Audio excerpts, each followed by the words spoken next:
तो आज की क्लास में हम स्टार्ट करते हैं ओरिजिन ऑफ स्पेक्ट्रल लाइंस। हम पढ़ेंगे कि एटॉमिक स्पेक्ट्रा क्या होता है और स्पेक्ट्रल लाइंस क्या होती है। तो एनर्जी का ये रिलेशन हम अपने प्रीवियस लेक्चर में स्टडी कर चुके हैं। वहां पे ये हमने देखा था कि ये जो इलेक्ट्रॉन है जो फर्स्ट ऑर्बिट में रिवॉल्व कर रहा है, तो इस इलेक्ट्रॉन की जो एनर्जी है वो कितनी है, -13.6 इलेक्ट्रॉन वोल्ट।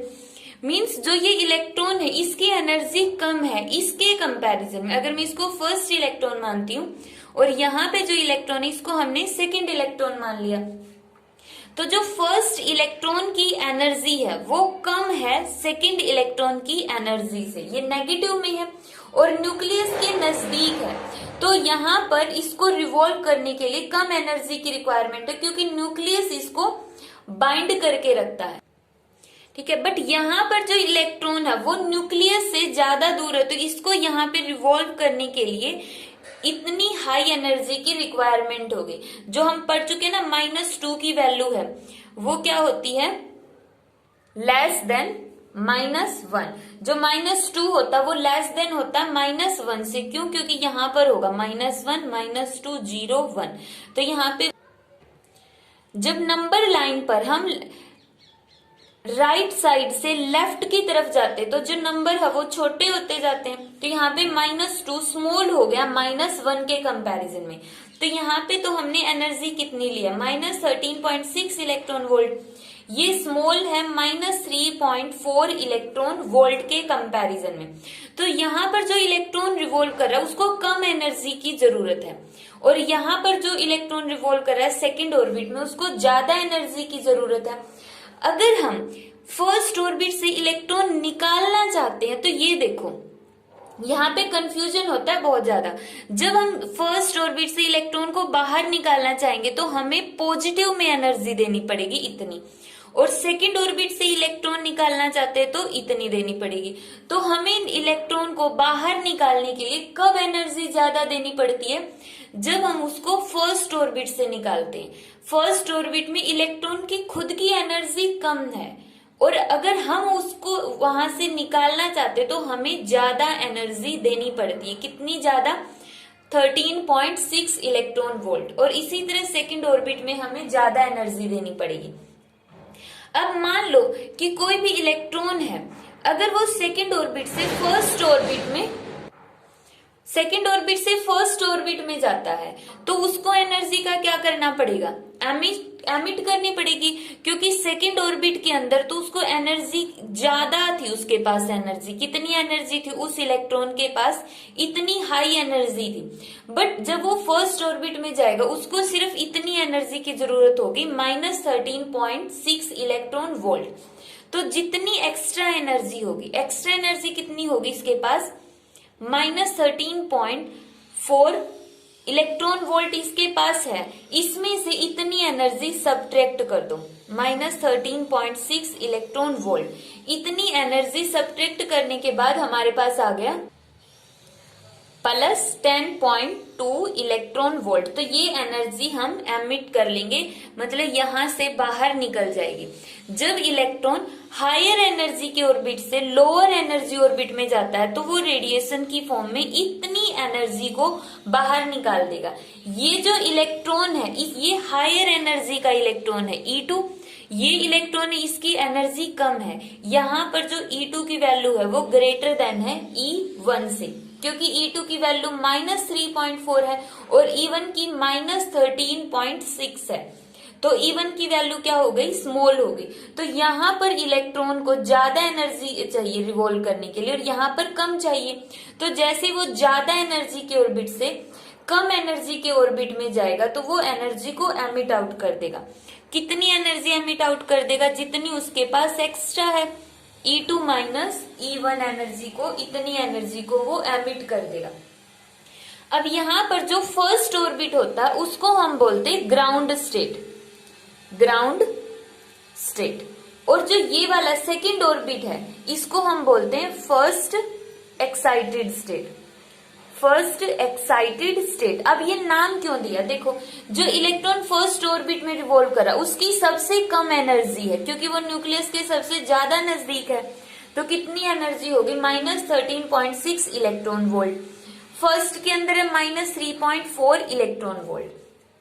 तो जो फर्स्ट ऑर्बिट में मतलब ग्राउंड स्टेट के अंदर जो इलेक्ट्रॉन है उसकी एनर्जी सबसे कम है, सबसे कम है तो मतलब वो स्टेबल है।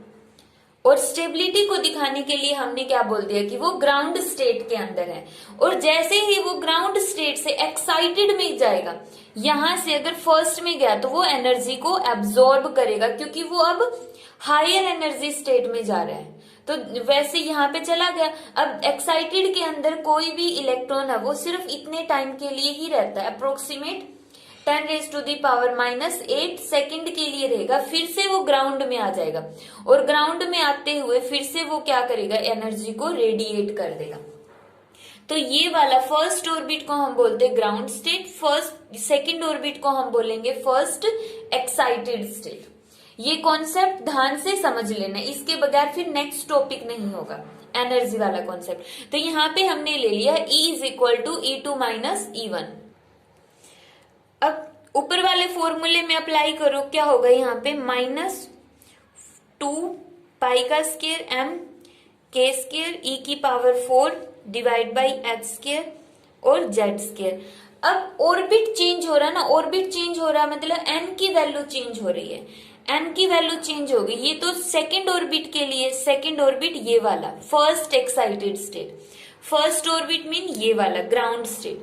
तो E2 इसकी एनर्जी ज्यादा है, -3.4 है, तो इसके लिए हम करेंगे n2² माइनस साइन। फिर फर्स्ट ऑर्बिट के लिए जो ग्राउंड स्टेट है वहां पर n1², ये आ जाएगी हमारे पास एनर्जी की वैल्यू। अब एनर्जी का फॉर्मूला क्या होगा, hν = this term as it is लिख लो। hν की जगह हम क्या लिख सकते हैं, फ्रीक्वेंसी किसके इक्वल होती है, c/λ। ये हम समझा चुके हैं कि फ्रीक्वेंसी का फॉर्मूला कहां से आया है, डिस्टेंस किसके इक्वल होती है, स्पीड इनटू टाइम। तो यहाँ पे डिस्टेंस क्या है, लाइट की वेवलेंथ है, तो वेवलेंथ को हमने डिस्टेंस मान लिया। स्पीड, लाइट की स्पीड है तो c, तो ये आ गया टाइम। तो यहाँ पे हमें चाहिए t को इस साइड लिया 1/t, तो यहाँ पे क्या आ गया c/λ। और 1/t क्या होता है, फ्रीक्वेंसी। तो फ्रीक्वेंसी की जगह हम लिख लेंगे c/λ। c/λ = दिस टर्म, यहाँ पर भी ये एज इट इज हो जाएगी। अब यहाँ वाला जो नेगेटिव साइन है हमने अंदर ले लिया, ये नेगेटिव साइन अगर अंदर लेंगे तो ये पॉजिटिव हो गया और ये नेगेटिव, तो हमने ये यहाँ पर लिख लिया। अब इसको सोल्व करो, इसमें जो ये 1/λ है ये एक साइड रहना चाहिए और बाकी सारी टर्म को इस साइड ले आओ। hc इस साइड क्या है, लेफ्ट साइड में, ये मल्टीप्लाई में, ऊपर मल्टीप्लाई में है, यहाँ पे आके क्या हो जाएगा, डिवाइड में। तो यहाँ पे हो जाएगा ये 2 π² m k² e⁴ z² और यहाँ पे आ गया h³ और ये आ गया 1/n1² -1/n2²। ये आ गई हमारे पास 1 वेवलेंथ। अब इसमें से जो ये पूरी टर्म है, इस पूरी टर्म को हम r नाम दे देंगे, r। तो यहां से क्या बन गया हमारे पास 1/λ = r z² 1/n1² -1/n2²। r क्या है, राइडबर्ग कांस्टेंट, राइडबर्ग कांस्टेंट। और ये जो राइडबर्ग कांस्टेंट है r, इसकी वैल्यू होगी 1.097 × 10⁻⁷ पर मीटर। पर मीटर यूनिट याद रखनी है, पर मीटर आएगा, यहां से निकलेगी। कैसे निकलेगी, n तो नंबर है, कांस्टेंट है तो कोई फर्क नहीं पड़ेगा, ये तो नंबर हो गई, इसकी कोई यूनिट नहीं होगी। z भी एक नंबर है, इसकी कोई यूनिट नहीं होगी। तो r की यूनिट क्या होगी, 1/वेव लेंथ, लेंथ मतलब डिस्टेंस, डिस्टेंस की यूनिट मीटर, तो ये क्या होगा, मीटर इनवर्स। तो ये आ गई r की वैल्यू। 1/λ को हम बोलते हैं वेव नंबर। ये जो फ्रीक्वेंसी का सिंबल और उसके ऊपर हमने बार लगा दिया है, इसको हम बोलेंगे वेव नंबर। वेव नंबर का मतलब क्या होगा कि एक वेव ने एक यूनिट लेंथ में कितनी वेव्स कंप्लीट कर ली है। एक वेव ने एक यूनिट लेंथ के अंदर, जिसकी लेंथ कितनी होगी, यूनिट होगी, 1 मीटर या 1 सेंटीमीटर यूनिट वेव लेंथ होगी जिसकी, उस लेंथ के अंदर उसने कितनी बार अपना साइकिल कंप्लीट कर लिया है, उसको हम क्या बोलेंगे, वेव नंबर बोलेंगे।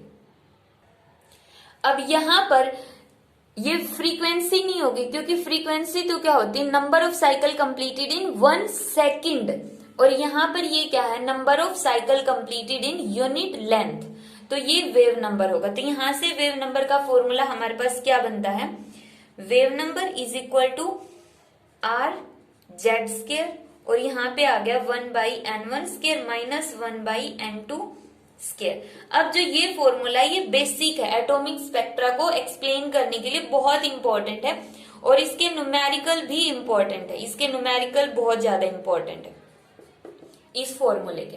तो यहां से वेव नंबर का ये फॉर्मूला हमने डिराइव कर लिया। डिराइव करने के लिए सिंपली हमने क्या किया, एनर्जी E2 में से E1 एनर्जी को सब्ट्रैक्ट कर दिया है, और उसके बाद सिंपल कैलकुलेशन की है। एनर्जी का ये फॉर्मूला याद रखना पड़ेगा कि ये चीज आई, वैसे तो सिंपल हमने कर लिया था, इसको जब हम सोल्व करेंगे तो कितना आएगा, -13.6 डिवाइड बाई n स्केयर और जेड स्केयर इलेक्ट्रॉन वोल्ट। ये एनर्जी का फॉर्मूला हम कर चुके, मींस जो ये ब्रैकेट में टर्म है इसकी वैल्यू सोल्व करने के बाद इतनी आएगी। बट यहां से हमें ये भी याद रखना पड़ेगा, डेरिवेशन भी आता ओरिजिन ऑफ स्पेक्ट्रल लाइंस का। तो ये एटॉमिक स्पेक्ट्रा है, इसका मीनिंग होगा कि एटम का जो स्पेक्ट्रा बनता है, और स्पेक्ट्रा का मीनिंग क्या होगा कि जैसे ही हम एटम के अंदर से लाइट पास करते, एटम के अंदर का मतलब है कि जैसे हमने बहुत सारे एटम्स का ग्रुप ले लिया, वो एक गैस बन गई है या लिक्विड बन गया, तो मान लिया उस गैस के अंदर से हम लाइट को पास करवा रहे हैं या फिर करंट को पास करवा रहे हैं, तो उस केस में जो लाइट का एमिशन होगा या फिर एब्जॉर्प्शन होगा, तो कौन सी लाइट एमिट होगी या फिर कौन सी लाइट एब्जॉर्ब होगी, तो वहां पे ये बताना कि कौन सी लाइट एमिट हुई या कौन सी लाइट उन एटम ने एब्जॉर्ब कर लिया, तो उसको हम किसके थ्रू बताते हैं, स्पेक्ट्रा के थ्रू बताते हैं। तो एटॉमिक स्पेक्ट्रा को हम दो तरह से ऑब्जर्व करते हैं, एक तो एमिशन के थ्रू और एक एब्जॉर्प्शन के थ्रू। अब कैसे एमिशन और एब्जॉर्प्शन से कैसे समझेंगे, मान लिया हमने एक एटॉमिक गैस कंसीडर की, एक हमने एटॉमिक गैस ली लो प्रेशर के ऊपर, लो प्रेशर पर। लो प्रेशर रखने का मतलब है कि जो उसके मॉलिक्यूल हैं वो फ्रीली मूव कर सकते हैं। अब उस एटॉमिक गैस के ऊपर हमने क्या फॉल करवा दिया है, पहला केस तो ये होगा जब हम उस एटॉमिक गैस के अंदर से इलेक्ट्रिक करंट पास करवाएंगे, इलेक्ट्रिक करंट, उस गैस के अंदर से जब हम इलेक्ट्रिक करंट पास करवाएंगे तो उसके अंदर क्या होगा, तो जो ये एटम्स होंगे गैस के एटम्स ने एमिशन किया है, कुछ पर्टिकुलर वेवलेंथ को उसने एमिट कर दिया, और इस टाइप का जो स्पेक्ट्रा होगा उसको हम बोलते हैं लाइन एमिशन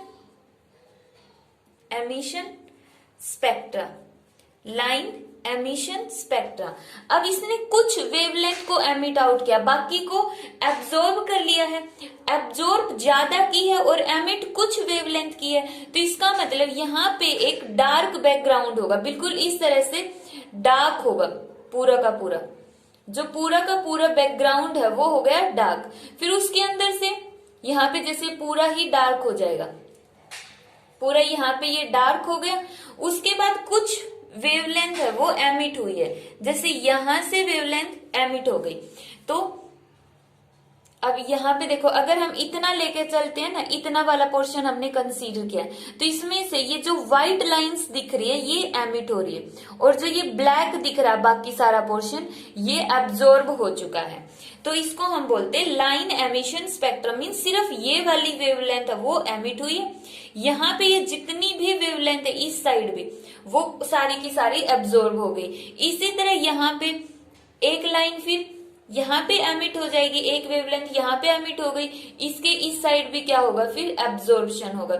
इसी तरह यहाँ पे ये वाली वेवलेंथ एमिट होगी और इसके इस साइड भी क्या होगा, एब्जॉर्प्शन होगा।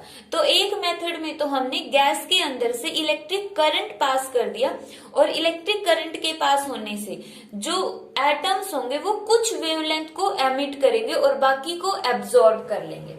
ठीक है, इसलिए हम इसको बोलते हैं लाइन एमिशन स्पेक्ट्रम। और लाइन एमिशन स्पेक्ट्रम कैसा कैसा दिखेगा, ब्लैक सरफेस के ऊपर कुछ ब्राइट लाइंस दिखेगी, जैसा कि इस डायग्राम में दिखाया गया है। दूसरा मेथड क्या होगा, दूसरे मेथड के अंदर हम इसके अंदर से इलेक्ट्रिक करंट की बजाय लाइट को पास करवाएंगे। लाइट पास करवाई, वही एटॉमिक गैस, जैसे ये हमने गैस ले ली है इस बीकर के अंदर, तो इसके अंदर पहले तो हम करंट पास करवा रहे थे, अब यहां से हम लाइट को पास करवाएंगे इस बीकर के अंदर जहां पे गैस है। अब जैसे ही हम लाइट को पास करवाएंगे तो यहां पर ये क्या करेगा, कुछ वेवलेंथ को एब्जॉर्ब कर लेगा, सम वेवलेंथ गेट एब्जॉर्ब, कुछ वेवलेंथ एब्जॉर्ब हो जाएगी और बाकी की सारी वेवलेंथ क्या होगी, एमिट होगी। मींस ज्यादा वेवलेंथ एमिट हो रही है। तो अब की बार जो स्पेक्ट्रा है वो पूरा का पूरा व्हाइट और उसके ऊपर कुछ लाइंस जो एब्जॉर्ब हो गए, एब्जॉर्प्शन हमेशा ब्लैक के थ्रू दिखा जाता है। इस तरह से यहां पर हम उन कुछ वेवलेंथ्स को ब्लैक के थ्रू दिखा देंगे। अब स्पेसिंग इतनी नहीं होगी, स्पेसिंग कम ज्यादा होती है इनके अंदर। कम ज्यादा स्पेसिंग कैसे होगी वो हम नेक्स्ट डायग्राम में पढ़ते हैं, ये सिर्फ समझने के लिए है। यहाँ पे स्पेसिंग कम ज्यादा होती है सभी वेवलेंथ्स की।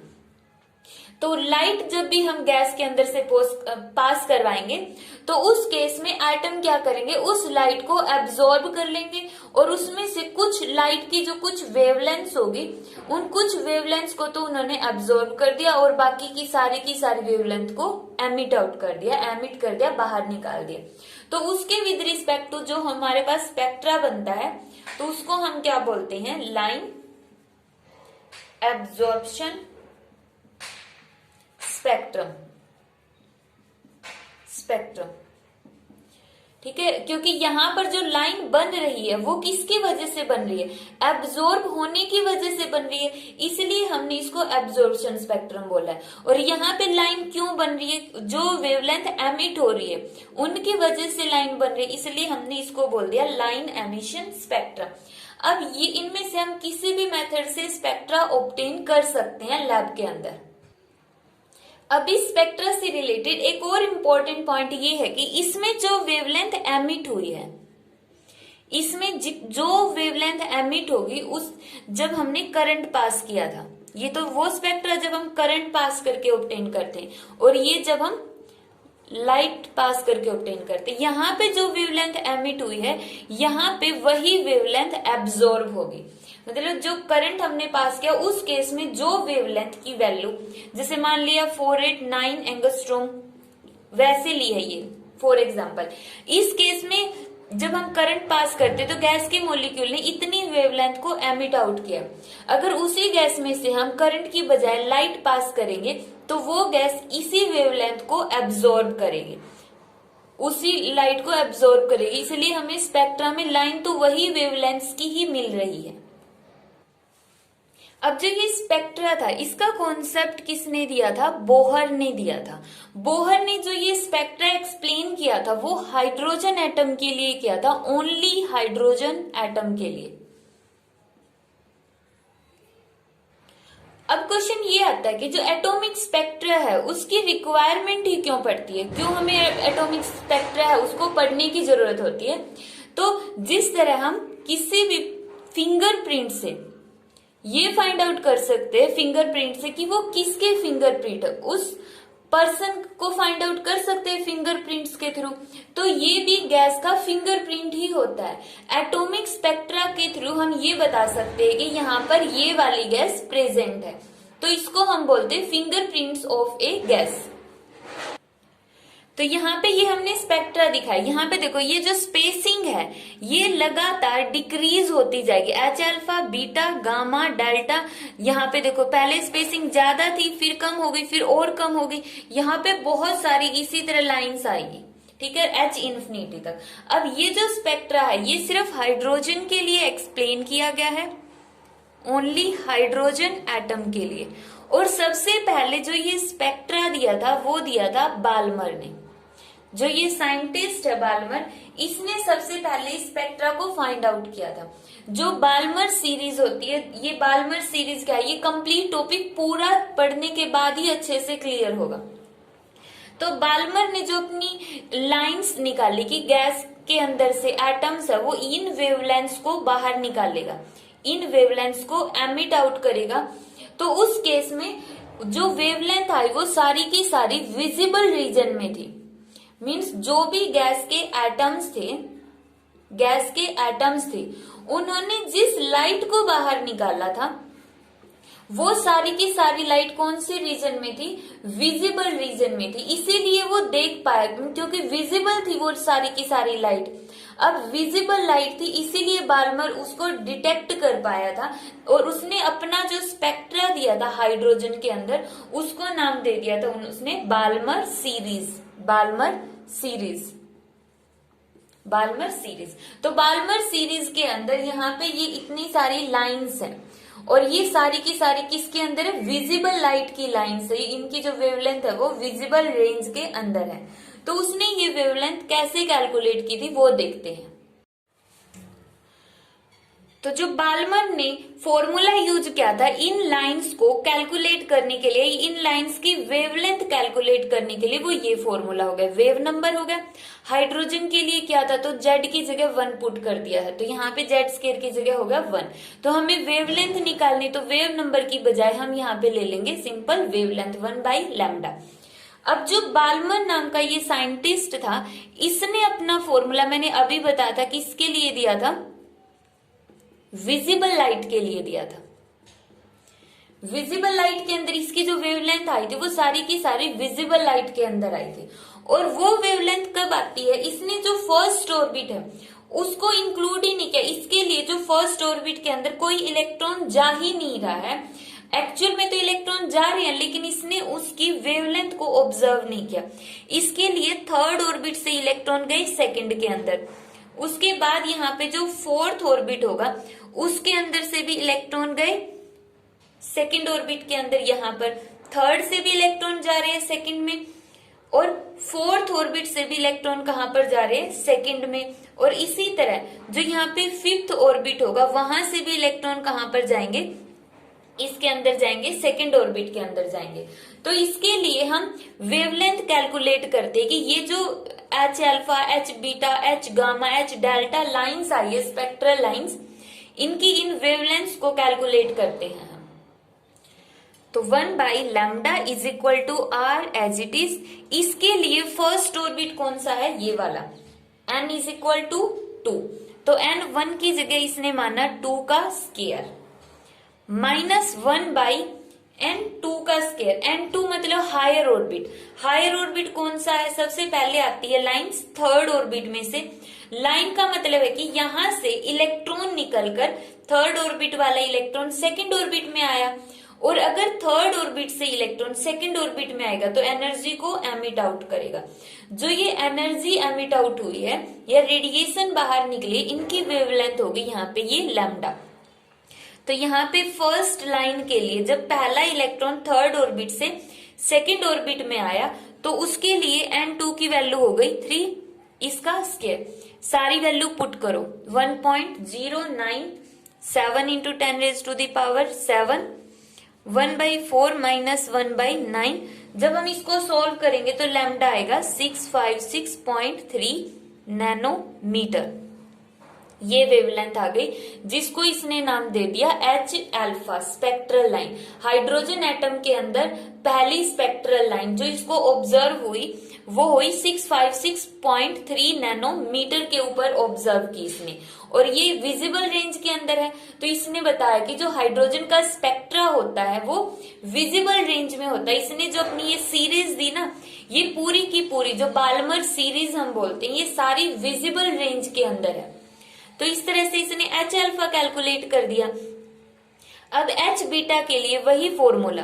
अब दूसरा इलेक्ट्रॉन कहां से आ रहा है, फोर्थ ऑर्बिट से। दूसरा इलेक्ट्रॉन कहां पर गया, सेकंड ऑर्बिट के अंदर गया।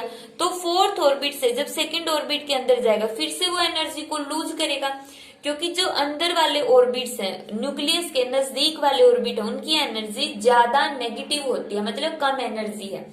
तो यहाँ पर फिर से उसने एनर्जी को बाहर निकाला, तो उसकी वेवलेंथ देखते हैं हम। आर कहां पर जा रहा है इलेक्ट्रॉन? सेकेंड ऑर्बिट में जा रहा है, तो 2 का स्क्वायर माइनस कहां से जा रहा है? फोर्थ ऑर्बिट से, तो 4 का स्क्वायर। जब हम इसकी दोबारा वैल्यू कैलकुलेट करेंगे तो हमारे पास आएगा, सारी वैल्यू पुट कर दो, आर की एलसीएम लेके सोल्व करो, 486.1 नैनोमीटर। इसको इसने कहा H beta, spectral line in hydrogen, H beta.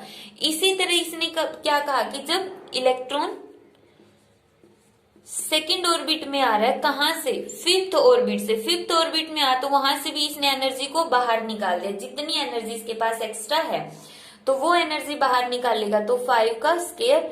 फिर से हम पुट करेंगे तो कितना आएगा? 434.1 नैनोमीटर, जिसको हम बोलते हैं एच गामा। और इसी तरह एच डेल्टा जब वो 6 ऑर्बिट से आएगा, तो इस तरह से उसने यहाँ पर जो स्पेक्ट्रल लाइंस दे दी है हाइड्रोजन के अंदर, और ये सारी की सारी कहां पर है? विजिबल रीजन के अंदर, विजिबल रीजन में। तो बाल्मर के अकॉर्डिंग जो इलेक्ट्रॉन है वो हायर ऑर्बिट से, हायर एनर्जी के ऑर्बिट से लोअर एनर्जी ऑर्बिट में आते हैं, तो वो एनर्जी को रेडिएट कर देते हैं, क्योंकि ये लो एनर्जी वाली ऑर्बिट है। यहाँ पे जैसे इसमें हमने देखा था -13.6 थी और इसमें -13.4 थी। तो जिस तरह हम ऊपर की तरफ जाते तो एनर्जी बढ़ती जाएगी, नीचे की तरफ जाएंगे तो ऑर्बिट की एनर्जी कम हो रही है, तो इसका मतलब नीचे की तरफ एनर्जी कम हो रही है। तो ऊपर से अगर कोई इलेक्ट्रॉन नीचे आ रहा है तो एक्स्ट्रा की एनर्जी को लूज कर देगा, बाहर निकाल देगा। और ये जो एनर्जी हमें बाहर दिख रही है, ये इसके थ्रू हम रिप्रेजेंट करते हैं, स्पेक्ट्रा के थ्रू। तो जितनी भी अभी हम नेक्स्ट जितनी भी स्पेक्ट्रल लाइंस पढ़ेंगे तो ये सबसे पहले दी गई थी बाल्मर ने, ठीक है। अब यहाँ पे क्वेश्चन ये राइज होता है कि ये इलेक्ट्रॉन फर्स्ट ऑर्बिट में क्यों नहीं जा रहे? तो फर्स्ट ऑर्बिट में भी जा रहे हैं, बट बाल्मर ने इस चीज को नहीं बताया था। बाल्मर उन लाइंस को, उन वेवलेंथ को ऑब्जर्व ही नहीं कर पाया जो सेकंड से फर्स्ट में, थर्ड से फर्स्ट में या फोर्थ से फर्स्ट ऑर्बिट में जाते हैं इलेक्ट्रॉन। तो उस टाइम पे जो वो इलेक्ट्रॉन को बाहर निकालेंगे उसको बाल्मर ने ऑब्जर्व नहीं किया था। क्यों नहीं किया था? क्योंकि वो अल्ट्रा रीजन के अंदर थी, अल्ट्रावायलेट रीजन में या इंफ्रारेड रीजन के अंदर थी, इसलिए, और उनको हम बेयर आइज से नहीं देख सकते।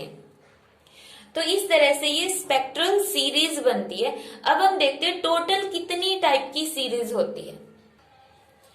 तो ये हमारे पास 5 स्पेक्ट्रल सीरीज है। ये जो 6th स्पेक्ट्रल सीरीज है ये हमारे सिलेबस में नहीं है। फर्स्ट तो है लाइमैन, ये साइंटिस्ट के ही नाम है, Lyman, Balmer, Paschen, Brackett, Pfund. तो ये 5 सीरीज आई, Lyman series, Balmer series, Paschen series, Brackett series और पीफंड सीरीज। सबसे पहले इसको दिया गया था यूवी रीजन के अंदर, और ये विजिबल के अंदर, और ये तीनों की तीनों आईआर, इंफ्रारेड रीजन के अंदर, तीनों की तीनों। फर्स्ट यूवी के अंदर, सेकंड वाली विजिबल में, और ये लास्ट वाली तीनों इंफ्रारेड के अंदर दी गई थी। और यही सिर्फ विजिबल के अंदर, इसलिए बाल्मर ने सबसे पहले इसी को डिटेक्ट किया था। उसके बाद फिर लाइमन ने अपनी सीरीज दी जो कि यूवी रीजन के अंदर थी। अब हम इनको 1 बाय 1 पढ़ते, बिल्कुल छोटे छोटे कॉन्सेप्ट और बहुत ईजी है। तो सबसे पहले जो ये लाइमैन सीरीज है, इसने वेवलेंथ का फॉर्मूला दिया R 1 बाई N1 का स्क्वायर माइनस 1 बाई N2 का स्क्वायर। इसके लिए N1 की वैल्यू हमेशा 1 रहेगी। मीन्स ये बोल रहा है कि और चाहे इलेक्ट्रॉन कहीं से भी आए, अगर वो फर्स्ट ऑर्बिट में आके इकट्ठा हो जाते हैं तो उस टाइम पे N1 इज इक्वल टू 1 हो गया। N2 की वैल्यू कितनी भी हो सकती है, 2, 3, 4, 5, 6 अप टू सोन, जितने भी ऑर्बिट्स है, N की वैल्यू 1 नहीं होगी क्योंकि 1 तो सेम ऑर्बिट में हो गया। तो 1 N, ठीक है। अब पुट करो 1 by lambda is equal to R 1 by N1, 1 का स्क्वायर माइनस 1 बाई N2। सबसे पहले इलेक्ट्रॉन सेकेंड ऑर्बिट, ये वाला ऑर्बिट क्या है, सेकेंड, यहां से जाएगा। अब जितने भी ऊपर की तरफ ऑर्बिट जा रहे हैं ना, जितना ऊपर की तरफ जाएंगे ज्यादा एनर्जी है उनके पास। इसके पास सबसे ज्यादा एनर्जी है, इसके पास फिर इससे ज्यादा एनर्जी है, यहाँ पर इससे ज्यादा एनर्जी और इन दोनों से कम है। तो जितना हम ऊपर की तरफ जाते हैं एनर्जी बढ़ती गई, नीचे की तरफ आएंगे तो एनर्जी की कम रिक्वायरमेंट है, इसलिए वो एक्स्ट्रा एनर्जी को बाहर निकाल देता है। ये हो गई लैम्डा 2 का स्केयर। तो यहां से लैम्डा किसके इक्वल आ गया, यहाँ पे लैम्डा आ गया 1216 एंगस्ट्रॉम। तो यहाँ पर जो सबसे पहली वेवलेंथ उसने ऑब्जर्व की वो होगी 1216 एंगस्ट्रॉम, और ये वेवलेंथ मैक्सिमम होगी। मैक्सिमम वेवलेंथ निकालनी हो जब भी हम मैक्सिमम वेवलेंथ निकालना चाहें तो n2 की वैल्यू n1 प्लस 1 पुट कर दो। अगर n1 की वैल्यू 1 है तो n2 की वैल्यू कितनी होगी 2, तो उस टाइम पे हमारे पास मैक्सिमम वेवलेंथ निकल जाएगी। जैसे दूसरी सीरीज के अंदर भी हम यही वाला फॉर्मूला अप्लाई करेंगे, तो इसको यहाँ पे लिख लेते हैं n2 प्लस 1, ये मैक्सिमम वेवलेंथ के लिए है। और अगर मिनिमम वेवलेंथ निकालनी हो तो कैसे निकालेंगे, 1 बाई लैम्डा निकलेगी सबसे पहले तो r 1 बाई 1 का स्केयर, ये तो सेम रहेगा। इसको इन्फिनिटी पुट कर दो कि मैक्सिमम कितना हो सकती है, कितनी भी हो सकती है, तो यहाँ पे हो गई इन्फिनिटी। एक्चुअल में इन्फिनिटी नहीं है, मतलब कोई उसका नंबर होगा, क्योंकि ऐसा नहीं कि ऑर्बिट इनफाइनाइट है यहाँ पर, क्योंकि ये हमारे पास तो क्या है, एटॉमिक नंबर ही फिक्स है, तो इलेक्ट्रॉन का नंबर हमारे पास फिक्स होता है। तो इसके केस में अगर हम देखें तो n इन्फिनिटी नहीं होता है, n2 की भी एक पर्टिकुलर वैल्यू होती है। इन्फिनिटी का मतलब n1 के कंपैरिजन में बहुत ज्यादा दूर से इलेक्ट्रॉन हम ले रहे हैं, तो उस टाइम पे ये वाला फैक्टर कितना हो जाएगा, पूरा 0 हो गया। और इसको हम सोल्व करेंगे, r की वैल्यू को पुट करके हमने लैम्डा मिनिमम निकाल लिया, तो इसकी वैल्यू आ गई 912 एंगस्ट्रॉम, ये आ गया लैम्डा मिनिमम। लाइमन सीरीज है वो इन दोनों के बीच में होगी, मीन्स लाइमन जो साइंटिस्ट है उसने जो अपनी सीरीज दी है उसके अंदर मैक्सिमम वेवलेंथ इतनी हो सकती है और मिनिमम वेवलेंथ इतनी, मीन जितनी भी लाइंस वो देगा वो इतने के बीच में ही देगा। यहाँ पर देखो सेकेंड ऑर्बिट से भी लाइट निकलेगी और सेकेंड ऑर्बिट से इलेक्ट्रॉन फर्स्ट ऑर्बिट में जाएंगे, इसी तरह थर्ड ऑर्बिट से भी इलेक्ट्रॉन कहाँ पर जाएंगे, फर्स्ट ऑर्बिट में, और इसी तरह फोर्थ ऑर्बिट से भी इलेक्ट्रॉन जाएंगे फर्स्ट ऑर्बिट में। तो बहुत सारी वेवलेंथ हो जाएगी और वो सारी वेवलेंथ इनके बीच में होगी। बाल्मर का हम पढ़ चुके हैं, जिसको ये समझ में आ गया बाकी आराम से खुद भी कर सकते हो। तो ये होगी पाश्चन सीरीज। लाइमन ने n1 की वैल्यू पुट की थी 1, बाल्मर ने n1 की वैल्यू पुट की 2, और जो पाश्चन है इसने n1 की वैल्यू तीसरे नंबर पर आता है, तो इसने n1 की वैल्यू पुट की 3। तो यहाँ पे r, यहाँ पे हमेशा आएगा 3 का स्केयर, और n2 की वैल्यू इस केस में वेरी कर जाएगी, 3 से आगे वाले 3, 4, 5, 6, 7, 8 कहीं तक भी। n2 की वैल्यू हमेशा स्टार्ट होगी n1 प्लस 1 से, n1 की वैल्यू 3 है तो ये 4 से स्टार्ट होगी हमेशा।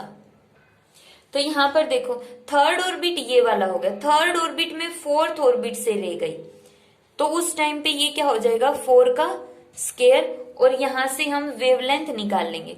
तो पाश्चन सीरीज में ये वाली वेवलेंथ कितनी आएगी 18751 एंगस्ट्रॉम मैक्सिमम वेवलेंथ, क्योंकि जब n2 की वैल्यू कितनी है n1 प्लस 1, n1 की वैल्यू 3 प्लस 1 4, तो उस टाइम पे वेवलेंथ क्या निकलती है मैक्सिमम। मिनिमम निकालनी है तो यहाँ पे इन्फिनिटी पुट कर दो, और अगर ये वाली निकालनी है कि जब फिफ्थ ऑर्बिट से इलेक्ट्रॉन थर्ड ऑर्बिट में जाएगा तो रेडिएशन तो यहाँ पे भी निकल रही है, यहाँ पे भी निकल रही है, तो अगर निकालना है तो n2 की जगह पुट कर देना 5। सिक्स ऑर्बिट से निकालना है तो सिक्स ऑर्बिट से जो इलेक्ट्रॉन है वो थर्ड में चला गया, यहाँ वाला इलेक्ट्रॉन यहाँ पर चला गया, तो एनर्जी को छोड़ दिया उसने, एमिट कर दिया एनर्जी। तो इसकी वेवलेंथ कितनी होगी n2 की जगह 6, जहां से इलेक्ट्रॉन जा रहा है वो है n2, जहां पर गया है वो हो गया n1। तो इस तरह ये हमने निकाल दी पाश्चन। इसी तरह हम निकाल सकते हैं ब्रैकेट, ब्रैकेट के अंदर यही वाला फॉर्मूला, यहां पर कैसा लगेगा r 1 by n1, bracket fourth number पर है तो फोर्थ का स्केयर, माइनस 5 का स्केयर, मीन्स इसके लिए n2 की वैल्यू कहां से स्टार्ट होगी 5 से, 5, 6, 7 सो ऑन। मीन्स अब इस केस में सारे के सारे इलेक्ट्रॉन कहां पर इकट्ठा हो रहे हैं फोर्थ ऑर्बिट में, फोर्थ में, तो यहां से गया यहां पर इकट्ठा, यहां से इसमें इकट्ठा, यहां से गया तो फिर यहाँ पे इकट्ठा। हर बार जो लाइट रेडिएशन बाहर निकल रही है वो हम कैलकुलेट कर सकते हैं इस फॉर्मूले से। निकाल दो इसको, सोल्व कर लेना। उसके बाद है पीफंड सीरीज। पीफंड सीरीज में भी फॉर्मूला 1/, ये तो हो गया आर, यहाँ पे 1/n1 का स्केयर माइनस 1/n2 का स्केयर। आर n1 की वैल्यू कितनी होगी, पी फंड 5 नंबर पर है, 5th नंबर पर, तो 5 का स्केयर। n2 की स्टार्ट कहां से होगी, 6 से, मतलब ये 5th ऑर्बिट है तो यहां से 6th ऑर्बिट से इलेक्ट्रॉन कहां पर जाएंगे, 5th में, तो बाहर निकाल दी रेडिएशन। इसी तरह 6th ऑर्बिट से भी कहां पर गए, 7th ऑर्बिट से भी इलेक्ट्रॉन 5th में इकट्ठा हो गए, तो उस टाइम पे n की वैल्यू हो जाएगी 7। तो ये जो लाइट एमिट की उसकी वेवलेंथ निकाल सकते हैं। तो इस तरह से हम कैलकुलेट कर लेंगे। अगर हमें लैम्डा मैक्सिमम निकालना, मैक्सिमम वेवलेंथ देखनी है उस सीरीज की, तो उसके लिए n2 की वैल्यू n1+1 होगी। और अगर लैम्डा मिनिमम देखना है तो चाहे कोई भी सीरीज हो, n2 की वैल्यू इंफिनिटी हो जाएगी। तो इस तरह से, जैसे इसमें मैक्सिमम वेवलेंथ के लिए n1 की वैल्यू 5 है, तो n2 की कितनी हो जाएगी, 5+1 मीन्स 6 वैल्यू हो जाएगी। तो इस केस में ये जो वेवलेंथ निकलेगी ये क्या आएगी, मैक्सिमम वेवलेंथ आएगी। अब यही हमारे सिलेबस में इसके बाद जो हमने किया था हम्फ्री सीरीज, जो 6 है, ये एक्स्ट्रा है, सिलेबस में नहीं है, वैसे एक्स्ट्रा है। तो इसके अंदर देखो 6 नंबर पर आती है, तो n1 की वैल्यू 6 हो जाएगी और n2 की वैल्यू 7, 8, 9 इस तरह से स्टार्ट होगी। मतलब 7th ऑर्बिट से 1st ऑर्बिट में इलेक्ट्रॉन जा रहे तो वो एनर्जी को रेडिएट करेगा, तो वहां से हम इनकी वेवलेंथ को निकाल सकते हैं। तो आज के लेक्चर में हमने स्टडी किया कि एटॉमिक स्पेक्ट्रा क्या होता है और स्पेक्ट्रल लाइंस क्या होती है। जितने भी हमने अभी तक टॉपिक पढ़े, जैसे Rutherford model, J Thomson model, Niels Bohr का मॉडल, तो उन सभी के अंदर स्पेक्ट्रा का कॉन्सेप्ट आता था और ये है स्पेक्ट्रा जो आज के लेक्चर में हमने स्टडी किया। थोड़ा सा अगर टफ लगे स्टार्टिंग वाला पोर्शन तो दोबारा से समझ लेना।